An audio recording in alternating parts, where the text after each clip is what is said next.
घोटकी में ख़बर ॾींदा हलूं त घोटकी म्यूनिसिपल कमेटी जो एहतजाज 103 ॾींहं में दाख़िल। JUI अॻवान मौलाना नासिर महमूद सुमरो मुलाज़िमनि सां यकजहती जो इज़हार करण लाइ एहतजाजी कैंप ते पहुची वियो।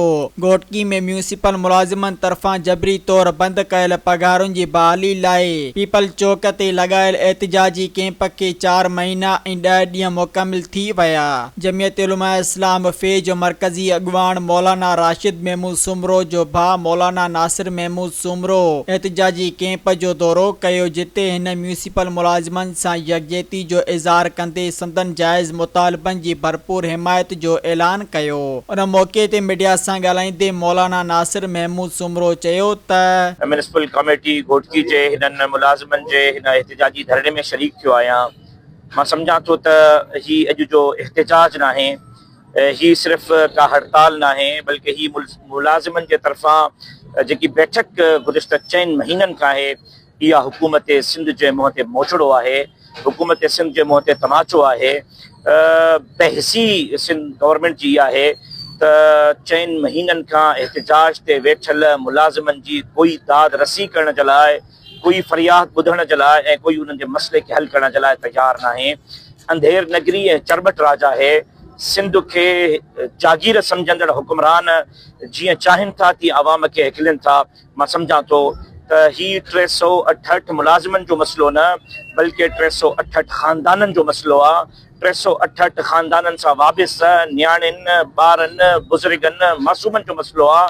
उन्हनि जे घर ऐं उन्हनि जे चुल्हे जो मसइलो आहे। लेकिन हुकूमत 368 मुलाज़िमनि खे जबरी बरतरफ़ करे, उन्हनि जूं पघारूं बंदि करे, मां सम्झां थो त अवाम खे तंग आयत ब जंग आयत ते मजबूर करे रहिया आहिनि। ऐं अवाम यकीनन हिन वक़्तु जेको सिंध में बेज़ारी वारी सूरत हाल खां गुज़री रहियो आहे, इन जो ख़मियाज़ो बहरहाल हुकूमत खे भुगतणो पवंदो। जमियत उलमा इस्लाम इहो सवाल करे थी पई त हिननि 360 खां वधीक मुलाज़िमनि खे कहिड़े मंतिक जे तहत ऑर्डर ॾिना विया, कहिड़े मंतिक जे तहत नौकरियूं ॾिनियूं वयूं, कहिड़े मंतिक जे तहत उन्हनि जो सैलरियूं हलायूं वयूं। जेकॾहिं वाक़िअतन ऑर्डर अवां ॾिना आहिनि, सिंध गवर्नमेंट ॾिना आहिनि, जेकॾहिं वाक़िअतन हिननि खे नौकरियूं अवां ॾिनियूं आहिनि, हिननि जूं पघारियूं अवां हलायूं आहिनि, त पोइ हाणे हर हिकु बाशऊर फर्द, हर हिकु बाशऊर सियासी जमात जो वर्कर इहो सवाल करण जो हक़ रखे थो त आख़िर हिननि जी पघार छो बंदि कई वई, आख़िर हिननि खे छो बरतरफ़ कयो वियो, आख़िर हिननि जो जुर्म कहिड़ो हो जंहिं जुर्म जी हिननि मुलाज़िमनि खे सज़ा ॾिनी पई वञे। कल्ह वारो तव्हांजो फ़ैसिलो दुरुस्त हो या अॼु वारो अवां जो फ़ैसिलो दुरुस्त आहे? अवाम खे नौकरी त कोन था ॾियो, अवाम खे रोज़गार त कोन था ॾियो। अॼु मुंहिंजा पढ़ियल लिखियल सिंध जा नौजवान पंहिंजूं डिग्रियूं साणण ते मजबूर आहिनि। रुगो वॾेरनि, भोतारनि, सरदारनि ऐं पंहिंजे पीपल्स पार्टी जे नुमाइंदनि खे पोलिंग स्टेशन्स बहाल करण जे लाइ, पोलिंग स्टेशन्स खटण जे लाइ लिस्टूं ठाहे करे तव्हां नौकरियूं ॾियो था, मेरिट जो तव्हां क़त्ले आम कयो था। तव्हां रुगो पंहिंजी सियासत खे बचाइण जे लाइ, पंहिंजी इलेक्शन खे बचाइण जे लाइ, पंहिंजी पोलिंग खे बचाइण जे लाइ पंहिंजी अक़रबा परवरी कई ऐं पंहिंजनि खे तव्हां नवाज़ियो। लेकिन जेको ॿियो अवाम आहे, जेका पढ़ियल लिखियल नौजवान आहिनि, जेका मेरिट ते क़ाबिलियत रखण वारा नौजवान आहिनि, आख़िर तव्हां उन्हनि खे कहिड़े जुर्म जी सज़ा ॾियो था? छा उहे सिंधी कोन्हनि?